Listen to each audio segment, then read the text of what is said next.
In order to use the Chroma Console like a plugin in your favorite DAW, you are going to need a few things. You are going to need a Chroma Console, some cables, and an interface that has at least 2 inputs and ideally more than one stereo output. This is the Behringer Euphoria 1820.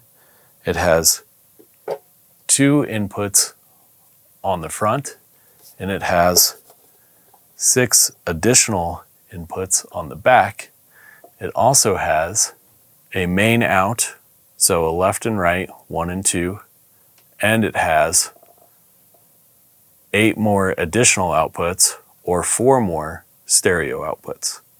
So the main out 1 and 2 would be for your studio monitors.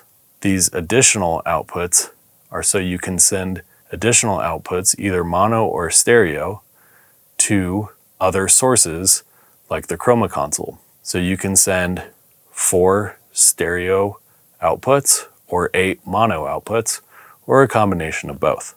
In order to get sound to the Chroma Console from your DAW out of your interface, you are going to need 2 TRS cables. TRS cables look like this. They have the tip, the ring, and the sleeve. These are balanced cables. The Chroma Console takes a balanced signal and outputs a balanced signal as well. You could probably get away with using regular patch cables, but in order to ensure the best sound quality, I recommend using balanced TRS cables. So we're going to take 2 of these cables, and if we know that main out 1 and 2 are going to be reserved for my monitors, I am going to use 5 and 6 as my output to the Chroma Console because my 3 is broken. You can kind of see it, it's all jacked up. So I'm going to use 5 and here's my other TRS cable, 6. So that's my output from my DAW. My DAW to my interface, and then out. So here are my 2 outputs, and I'm going to run the outputs from the interface into the input of the Chroma Console. Pro tip, you might want to write down which output is going to serve which channel, just so you can keep track of what's left and right. I'm just going the green cable into the left and the black cable into the right. So you can see I've got my output from my interface going to my input of my Chroma Console. Next, I'm going to take the output of the Chroma Console, and I've got these little tiny baby TRS patch cables because I use this on my pedal desk. They're small. You can get them on Amazon. I'm gonna go output 1, left and right, 1 and 2, into inputs. We'll go 3 and 4.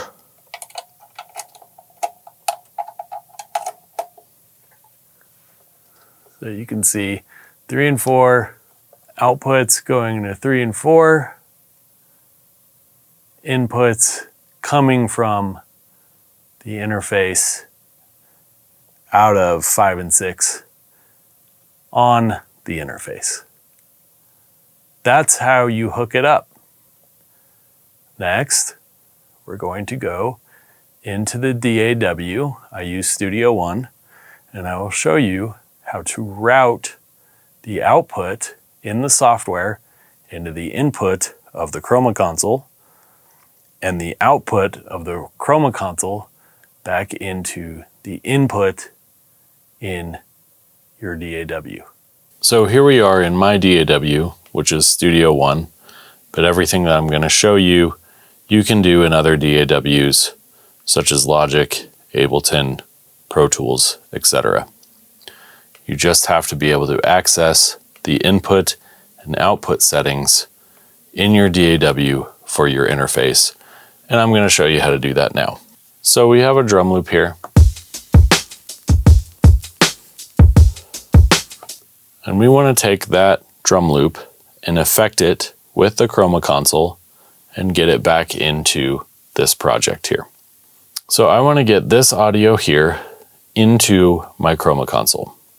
So I need to take the audio out of the DAW, out of my interface, into the Chroma Console. And I know that the outputs from my interface into my Chroma Console are on outputs 5 and 6 on my interface. I am going to access the input and output setup in my DAW for my interface using this button here. Now you can access your input and output setup in various different places in various different DAWs, but you should have something similar where you can look at all the inputs and outputs of your interface. So I have an output tab here, I have an inputs tab here, go to the outputs, and I see that I have output 5 and 6. Now I'm using a different interface than the one I showed earlier. I use a Motu interface, but for clarity's sake, I added output 5 and 6 to show that those are the outputs that I'm going to be using. And since it's a stereo output, I'm going to say add stereo. And it goes right there to output 5 and 6. I'm going to name this Chroma. And I'm going to hit apply, and I'm going to hit OK. On the channel itself, I have inputs and outputs. So right now the output is going to the main output, which is going to the main fader here, which is my studio monitors, and you can hear it. So if I change this to the output that I just set up, Chroma, and I hit playback, you can't hear anything because it's just going into the Chroma Console, and the Chroma Console outputs are not routed into the DAW yet. So I need to set up a new channel, new stereo channel that has the Chroma Console as the input. So if I go back in here to my I/O setup and I go to my inputs tab, I know that the Chroma Console is coming in to input 3 and 4, which is right here.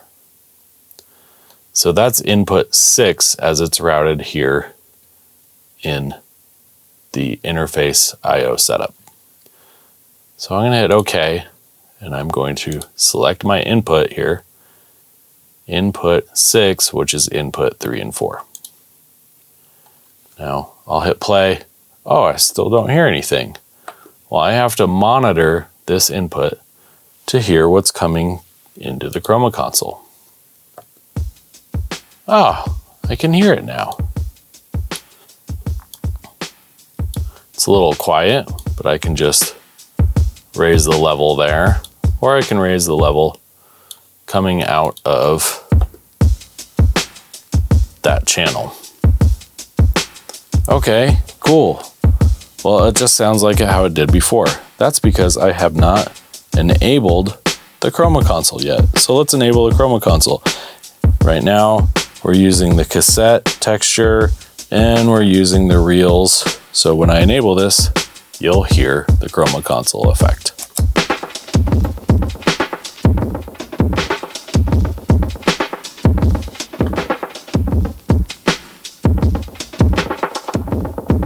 And now I can affect this drum sound any way I want with the Chroma Console. I can add other effects like a phaser.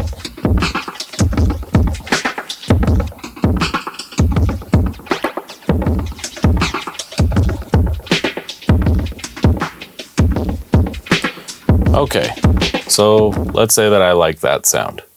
Well, in order to get a loop that has that Chroma Console affected sound into it, I'm going to need to record that loop in. Because we're dealing with hardware that actually takes analog signal into a box and puts it back into the DAW, you have to record your affected signal. It doesn't work like a plugin would, because the plugin just digitally affects whatever your signal is, and you can just adjust that in real time. But because we're dealing with actual physical hardware, we need to record whatever we affect. So I'm recording now.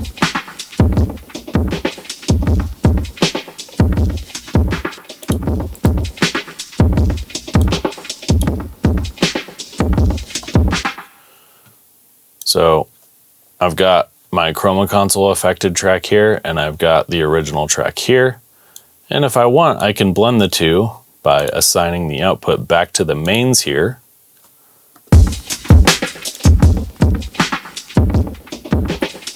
And I can mix them in parallel. I can also change the clip gain here to make the Chroma Console sound a little louder. Or I can just not use the original sound at all.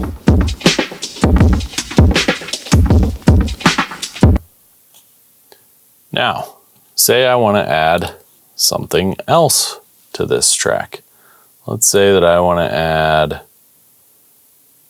a different kind of loop. So let's go here, we'll add this. Let's solo it, listen to it.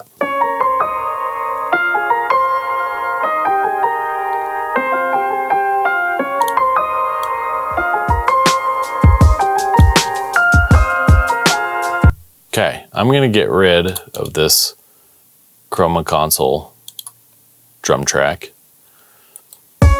So I've got these two coming through the mains. Well, I want them both to go to the Chroma Console. So I just select Chroma, Chroma, and then I'm going to add my Chroma Console track, which is on inputs 5 and 6. And I'm going to monitor it. And now you can hear the Chroma Console affected track for these two tracks here. So pro tip, in order to get the best signal from the Chroma Console, you want to basically level set the Chroma Console. And the way you do that is while audio is going through it, you press both the foot switch buttons at the same time. And you'll see it getting level. I already set that up before, so it's not changing the level at all. Enable the Chroma Console.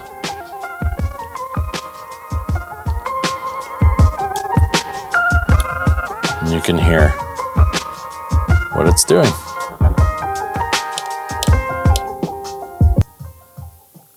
And that's basically how you do it. This method works for any piece of hardware gear that accepts and outputs a line level signal. If you want to use guitar pedals that do not have a line level signal, you need to use something called a reamp box, but that's for another video. I hope this was useful for you. Please give it a thumbs up so other folks can find it. The algorithm will boost it for those in need. Thanks again for watching, and I will see you in the next one.